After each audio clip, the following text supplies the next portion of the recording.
आई भैया, हम भोजपुरिया गायक दीपक कुमार आप लोग के बीच में भोजपुरी गीत लेकर आयल बनी। अगर भोजपुरी गीत आप लोग के अच्छा लगे तो हमार चैनल बिने बरजिया के सब्सक्राइब करी, लाइक करी और कमेंट करी। आई सुनल जाओ। हो इनकर बोली बेचैनी बढ़ावता, पागल परछाई बनावता, केहू दिल के केवाड़ी खट खटावता, केहू दिल के केवाड़ी खट खटावता, बाकी खोलला पलगे नहीं आवता, केहू दिल के केवाड़ी खट खटावता, बाकी खोलला पलगे नहीं आवता, केहू दिल के केवाड़ी खट खटावता।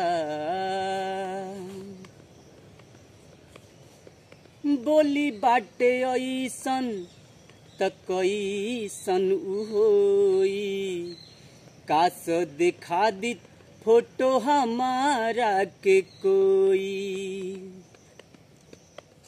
हाँ हाँ बोली बाटे ऐसन त कैसन होई, काश दिखा दी फोटो हमारा के कोई।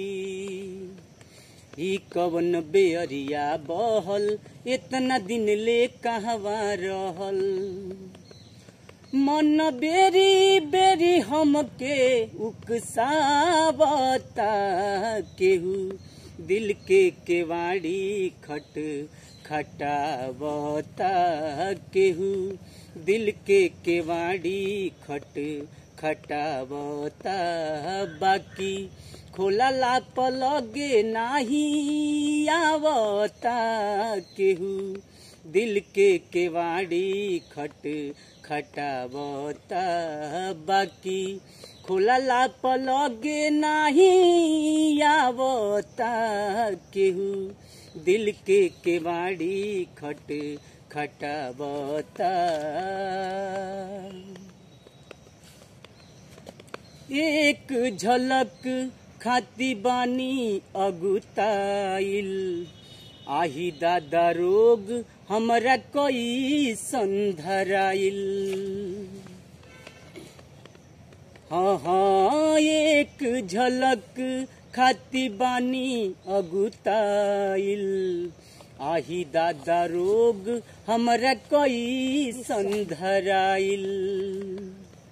एकरा में अजबे नासाबा, बिना देखले बिगड़ल दासाबा, हमके आदमी से बानर बनावता, केहू दिल के केवाड़ी खट खटावता, केहू दिल के केवाड़ी खट खटावता, बाकी खोलला पलगे नहीं आवता, केहू दिल के केवाड़ी खट खटावता, बाकी खोलला पलगे नहीं आवता, केहू दिल के केवाड़ी खट खटावता।